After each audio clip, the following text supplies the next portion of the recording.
The funny thing about this is that we're in a recessed window and I'm in a different room of the house, so I'm all discombobulated. It's a different time of day as well. And the recessed window, we won't even go into that, but kia ora koutou. I'm Matt Raymond. I'm Ali Pottinger. And welcome to the Dirt Church Radio AidStation podcast. We're recording on the 26/01/26. Oh, that's cool. Pretty cool, right? And for those who celebrate, those in Tamaki Makaurau, happy anniversary day. The best city in New Zealand. Fight me. I don't know. Wellington's pretty darn cool, Matt. And Christchurch is up and coming. Yeah, no, all joking aside, obviously you always shout for your home team. But a lot of love for Pōneke and Otutahi, definitely, and looking forward to getting down to them. But it's real nice. I've already been out for a hike with the dogs. The roads are nice and quiet. Everyone's pretty chill so far. So I wish it was anniversary day every day. How are you going, buddy? I'm all right. I'm just been surviving the weather, I'd say. Like, what is this? It's meant to be summer.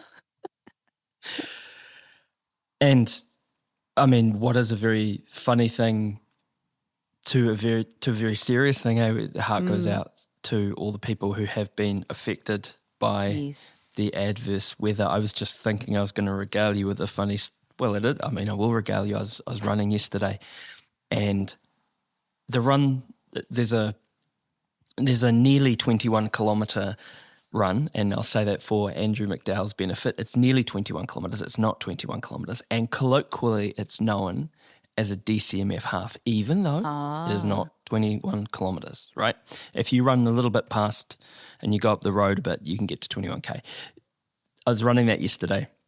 The DCMF, nearly 21 kilometre, nearly half, and if you do it in the traditional way, sort of the last 4K from the trigger, pretty much, there's a net downhill, and there's one part it sweeps around, and it's about a mile, sweeps around and get to the final flat part. And I got hit with a squall so hard I actually gasped, or shouted, like it came out of nowhere. All the logging, there used to be trees there, there's not now, so it's this exposed sort of saddle. And it hit me so hard, and it was so cold, and it was bonkers. And it's supposed to be summer, so pick up your game, climate. Yeah, I reckon. And go back and listen to our conversations with Jasmine Paris and Damien Hall, because I don't know. I was reflecting on it last night, and I don't know what you think about this. Like, when we were kids, I don't recall summers being like this. I recall summers being I don't either. summery. I remember, so we normally go camping every year on the East Coast, and I remember having to go up on the bank and lie on the bank under these trees because it was 35 degrees, and you could just see the shimmery haze. And you're just too hot to do anything. And now I'm like, what is all this? It's, Sorry.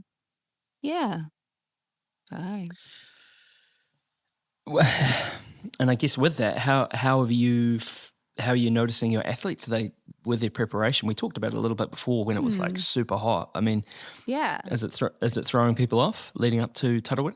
You know what? I think they've handled it really well because they're almost there. Like, I always talk about your training block being like baking a cake, and they've pretty much baked their cake, and then race day is when you get to ice it. And so that's kind of you put in all the hard work, you just put the icing on the cake on race day. So they're there, like they've just been getting out and getting through the weather and just kind of going, well, got to train in all weathers, and we're hoping that it's actually a nice race day, but at least they'll be prepared for whatever. Like, they've had it all thrown at them in this training block. So, yeah, we'll see. It's going to be interesting, all right. And completely selfishly, I hope that it is indeed a nice day, because, we're going to be standing on the start line for hours and hours. But calling back, we had a bumper episode last week which got a huge amount of reception regarding tarawera. This week, you've got some audio from the Goat. So what did you have? Oh, so I talked to Michael Sutton about kind of founding the Kea series, which like it launched and I was like, what is this? Who's behind it? I don't understand. So I got to talk with him, which was really cool. And the imagery that's come out of that, he's done a really great, for an analyst, I think he's a data analyst, he said. And I tell you what, he could work in social media. He's done a brilliant job of capturing the athletes. Like I was driving up, so I do all the race starts and then drive around to Turoa from Whakapapa. And so the Goat famously finishes with a long, gradual uphill that they dub Mama's Mile. And it's just this concrete grind of around a mile kind of distance after all of that rocky, verty mountain terrain that they've covered. And I see Jackson Cole leading, and then I've maybe 400 metres ahead of Ryan Carr. And then there's Michael, like kind of like just hardcore face on him trying to catch up to get some imagery of these guys finishing. And so I'm like cheering out the window, like, come on. It was so funny. He was really grinding away, but he was like all over the course, filming athletes coming in. So just check it out because it's really cool what he's doing in that space. So talked with him. And if you wanted to talk, Sorry. If you wanted to hear more from Michael Sutton, he was our guest on episode 349. I had a great conversation with him. He's a sky/mountain runner by background, and we really got into the nitty gritty and what that Kea series is. I mean, you hear about it in the interview, but he was just teasing it at that point. In an interview, was he? End of last year, he was just about to launch it. And I for one, I'm all about it. I think it's awesome to have a series or awesome to have some races that are bit different from what is in the popular culture now, which is dominated by ultramarathon distance races. Yeah. Oh, I tell you what, it's a different kind of hurt. You see these people finishing the Goat. That's fantastic. Then I talked to Alex Gilbert, who's a Ohakune local, good runner. He's had a good run at Kepler and just kind of about what it meant to locals. Then talked to Kate Southern, who's a Palmerston North runner. She does a lot for her Palmy community. And she was quite nervous because it was her first time doing the Goat. And she's done lots of things, but you know, the Goat's got that renowned, like, it's a gnarly, tough mountain run and, you know, have your goat what it takes. Like and so it was cool. Is that have you goat what it takes? Yeah. There's like the goat stuff that has surrounded that. Like the prize giving, they do a goat impersonation competition. Right. Hilarious. Like it's just really unique, like quirkily fun, unique. So then talked to Kate at the finish line about how her day went and if it was what she was expecting and all that sort of stuff. So lots of little interviews and just, I don't know, I just really love that event and place. So it's cool to kind of try and capture a little bit, but you really got to go to truly experience the Goat. You got a goat. All right, well, let's get into it. I am currently in Ohakune, sitting at the Powderhorn Chateau, we've got Goat registration happening right now. The sun is shining, you can hear the cicadas and beautiful native bush kind of surrounding us in the Mangawhero River. And I have got Michael Sutton with me. And Michael, can you tell me, like on Instagram, I saw something about the Kea series and I have no real idea kind of where it's come from, what's happening. Do you want to tell us a bit more about it? Yeah, so I guess a couple of years ago, me and a couple of mates were having the chat, like what are the big mountain and trail kind of shorter form races in New Zealand? Yeah. And we were kind of like, no one really knows, like there's no structure around that. And so I guess that kind of progressed and then had a few discussions last year with Athletics New Zealand around were they interested in doing anything.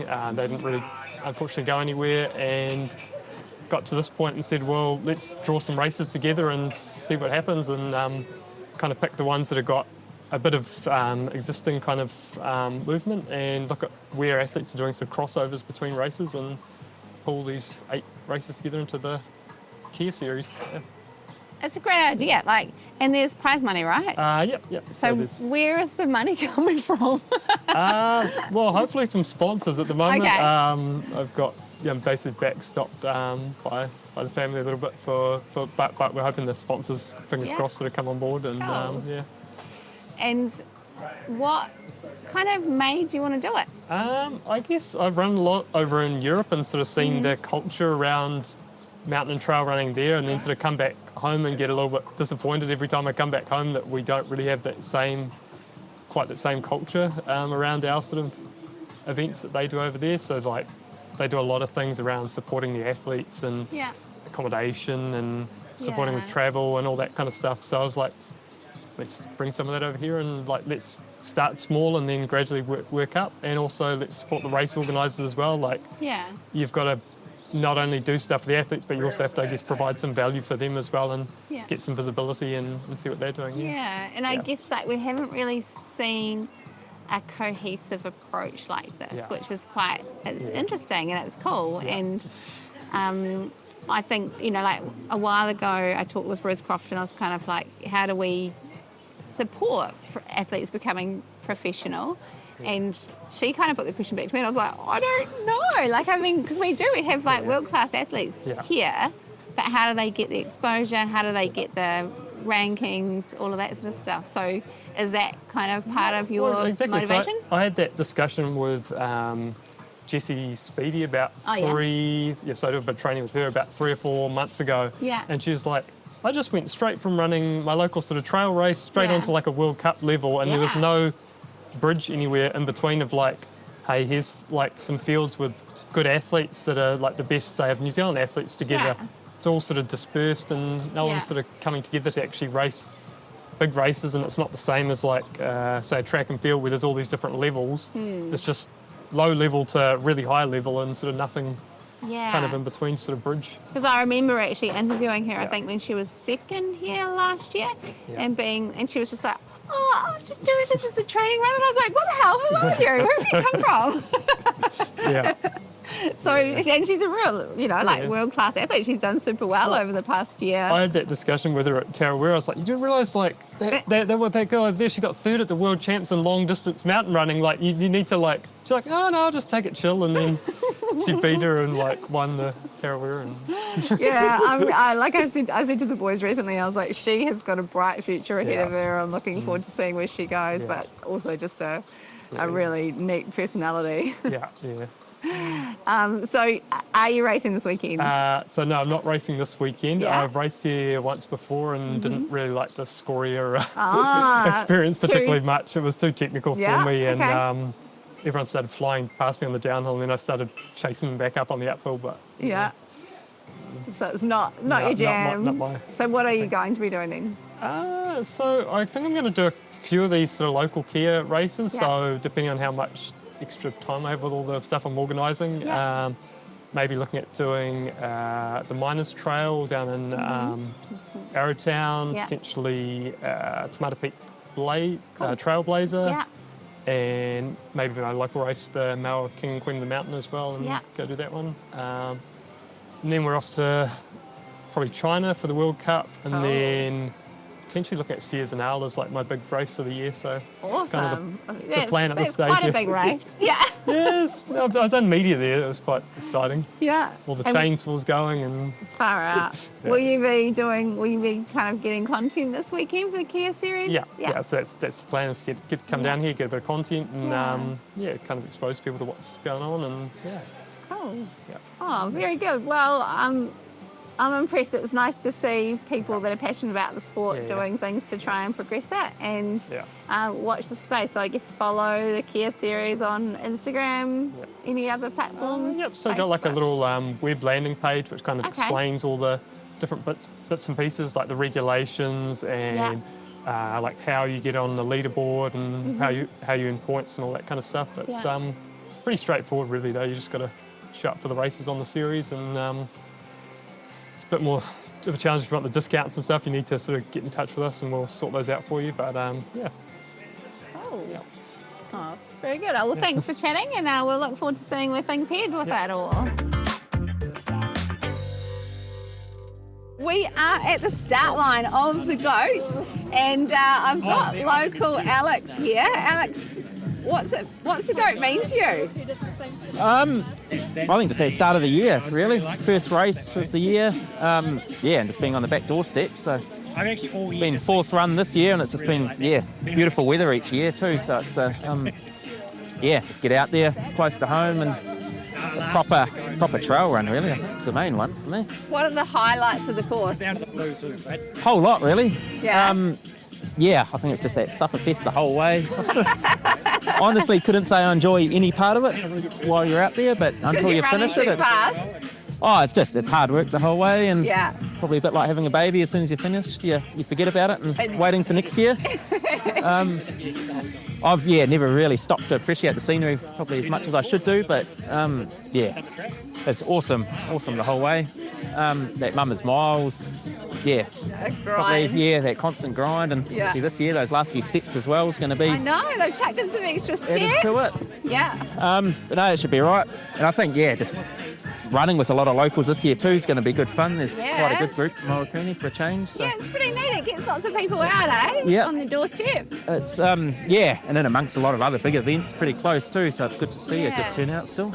And Ring of Fire as well as on the line-up. Yep.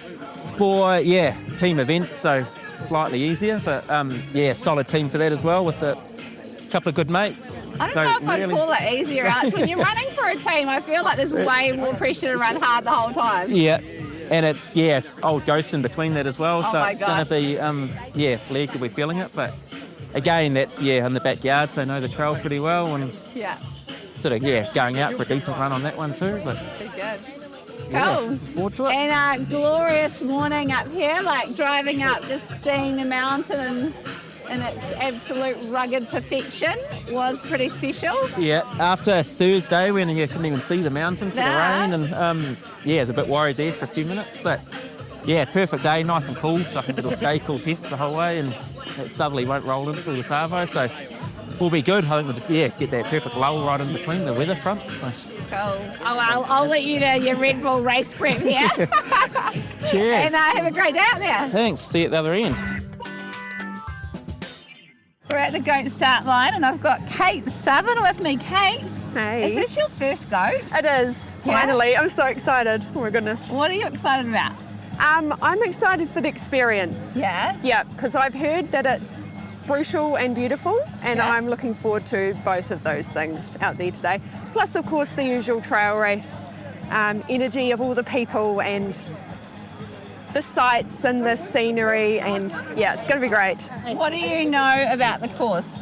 I know that there's a waterfall you have to climb up because I've seen all those photos. Yeah. So I just hope that I'm smiling and looking happy when my photo gets taken. Oh, you will be, because it's absolutely one of the most unique experiences, and it's so beautiful. Yeah, so I can't wait. I think you'll have a big smile on your dial because it's pretty cool. I've also heard about Mama's Miles. So that's not something that's worth smiling about. Yeah, so I'll keep some in the tank for that. And my dad's actually volunteering today. He's out on the course. Is he? He's about 3 Ks to go at that marker. So I'll look forward to seeing him, and he can give me a kick up the pants if I need it. Yeah. Get you up, Mama's Miles. Yeah, pretty much. Yeah. Oh, cool. Oh, well, I hope that you have a great day out there, and I'll look forward to a little chat at the finish line and finding out how it's all gone. Sounds good. Thanks, Ellie. Cheers. Awesome. And so cool to be able to be at these races and, get the content for the people. So thanks for that, Ellie. I love nothing more than in the field recordings. I think it's amazing, and I love grassroots racing, and as we talked about in our Tarawera discussion, it's something that I can't wait to get into and can't wait to go to. Hey, I just wanted to talk about something with you because, you are a coach and stuff. Mm-hmm. I'm really enjoying running, and really enjoying running more, and I've had a good couple of weeks of like my volumes building really nicely. I'm not being silly about anything. I'm still doing heaps of walking because my foot's still sore, and but it's going well. But I'm noticing what's starting to creep in is the you didn't do this, you didn't do that monster. Have you ever heard of that? Yeah, I do. Yeah. Or panic maths. Like last week I was travelling up from Rotorua. We went down there for our friend's 25th wedding anniversary, and I took the chance to spend the morning after the anniversary party with that family and friends and my family rather than, going for a run in the redwoods. And then on the ride home, I was just panicking like, okay, so I'll get home at 5:30 and then I'll unpack, settle in, and then head out, end up like you're going at 9 o'clock for your long run on a weekend. And just had to sit with that sense of absolute madness, and then was able to sort of take a breath and focus on the week ahead. And I told Rebecca, what was happening and that I wasn't actually going to go for a run. And she was just like, she basically just patted me on the knee and said, that's a really adaptive way to do things. Aww. And I think the subtext was that that's not how you would have handled it before. You would have just, gone out for a run and ruined your week. And I guess it's not a rationale, or I'm not trying to rationalize it, but I was like, I'm not at that point in my build where I'm like, you have to be hitting key, this is the peak time to, get those workouts, to hit those big weeks, to do that sort of stuff. Is that just me, or is that something that you hear from other athletes? No, I definitely think it happens to all of us. Like as runners, we can be quite compulsive and fixated on what we have to do. But actually, life is fluid, and it should be a life as well as, like I know that running gives us purpose and focus, but it shouldn't be the only purpose and focus. And so I often say to people, just ask yourself, will this help or hinder me today? And because it's easy to go, well, I've got my long run, but I'm actually a bit sick, or I've got my long run, but it means that I'm going to get to bed at 11 o'clock and I've got to get up at 5 o'clock or whatever it is. So I think it's the bulk of it, right? Like people get really caught up on the numbers and the routine and all of that, but really consistency is where the heart of it is. And if you're getting, 80 or 90% of your training done, then that's the main thing. Like it's all well and good going, oh, I've got to do this. But then if it puts you out of the game, it's not worth it anyway. So it's a really hard one to juggle as a runner and as a coach. But if you're kind of going, well, am I stacking the bricks? Am I building the wall or building the house or whatever you want to be building? That's the main thing. It's just kind of, am I enjoying it? Like if I'm putting too much pressure on myself to really enjoy it, and there will be parts of a training block where it can feel like a bit of a grind, because it's a serious thing that we are working towards normally. So yeah, just kind of weighing it up overall, because it is our hobby. You've got a job, you've got a family. I don't know, like family really first, but job. and then some often other commitments as well, and trainings in there too. So just trying to find that, being pragmatic about it and being reasonable and being kind to yourself, and kind of look at the things that you are doing and going, well, actually I hit my long run last week. Missing 1 week's not the end of the world at the moment, even though it can feel like that because it's written down or I planned on doing it. and running makes you feel good. Did you read Dan Jones's Lessons from the Long Run this week? No, I didn't. I love the way Dan Jones writes. I think Okay. I think he hides that light under a bushel, and the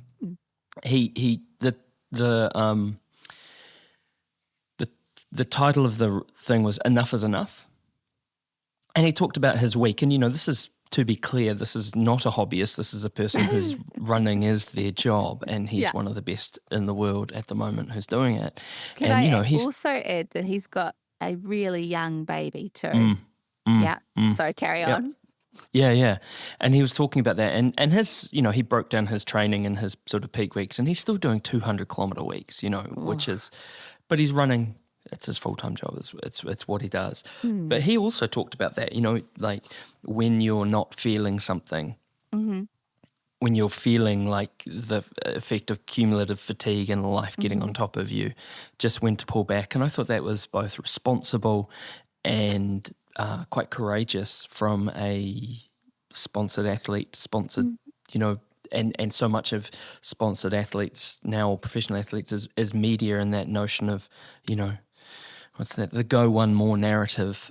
And ultimately that can be really unhelpful. So I thought it was really cool to see Dan Jones writing in such an eloquent and considered way about an issue that affects all of us. And it's nice to know that, even if you are running full-time and doing 200K weeks, that still happens. I can't even imagine running 200K weeks. It's just not with a job. No. Speaking of a bunch of focused, dedicated, and obsession is probably too strong a word, but certainly focused on the metrics and everything like that. The Athletics New Zealand is pleased to announce that their 16 athletes have been selected to represent New Zealand at the 2026 IAU 24-hour Asia Oceania Championships, which is set to be held in Hirosaki, Japan on the 23rd and 24th of May 2026. Have you been to Hirosaki? I have not. It's kind of more northern Japan, which is interesting. So, no, I've been to other parts of Japan, absolutely beautiful country. The trails I went on were very technical, but very beautiful. Yeah. What was that trail called that you were talking to me about? Kumano Kodo. Yeah. Yeah, right. That sounded absolutely brutal. But I tell you what, again, segueing organically, what a brutal roster. Like, there's some total studs. I know. In this group. So we've got, in the senior women, we've got Vivian Cheng, Katina Chivasa, Maggie Forsyth, Sue Hunter, Macy Latimer, Carol Robinson, Samira Sultan Rouse, and Dawn Tuffrey, the veteran. She's amazing. Dawn. She's there again. And senior men, James Inwood, Dean Abubakar, Matthew Gear, Wayne Botha, Keith Burrows, Steve Anderson, Brendan Dean, and a guy, I don't know if you've heard of him, I can't even pronounce his name properly, Andrew McDowall or McDowell? I can't. Yeah, no, Andrew McDowall. Andrew bloody McDowall, back in the black singlet, I'm not sure if it's a white singlet, representing his country at the 24-hour championships for Athletics New Zealand. What an amazing achievement, bro. Like, well done. So proud of you. Yeah, pretty cool. Nah, good, big team, strong team. I mean, we were talking about it off mic about how these athletes have to self-fund, which is, yeah, it's an ask, right? Like, it's an honour to represent your country, and then it's an ask to fund it. So I know over the years, Dawn's kind of had give a little pages and stuff to try and get a bit of extra support. And I mean, I know Athletics New Zealand would love to fund it if they could as well, but then they're underfunded by my understanding. And I don't know if there's a way that our community can kind of get around and support these athletes. I've been working behind the scenes for a while now with the New Zealand Ultra Running Association, just kind of talking about the space that we are in and potentially how we could kind of support athletes. I feel strongly that there should be more support for them. How? I don't know. But I think it's a problem that I'd love to see, solved or partly solved, because really money shouldn't be an issue to represent your country. No, you're right. I was thinking about this yesterday. I was thinking about this when I was running and sort of verging, sometimes feeling quite hot under the collar about it and comparing it to other sports. And I know that's a difficult trap to fall into. And I know that, and Andrew's, he's still on holiday, he's not here, but he's talking about how at times he's felt quite hot under the collar where, even provincial rugby players are on a professional contract now. Yeah. But it's different in terms of the advertising dollar, and that's what drives success. If everyone was tuning in to, the 24-hour champs, Mm-hmm. and there was massive advertising and everything like that, then I'm sure that we would see more supporter if high-performance sport had more of a budget that could be spread out a little bit more, perhaps evenly, or more diversification of that. It's challenging though, and you're so right.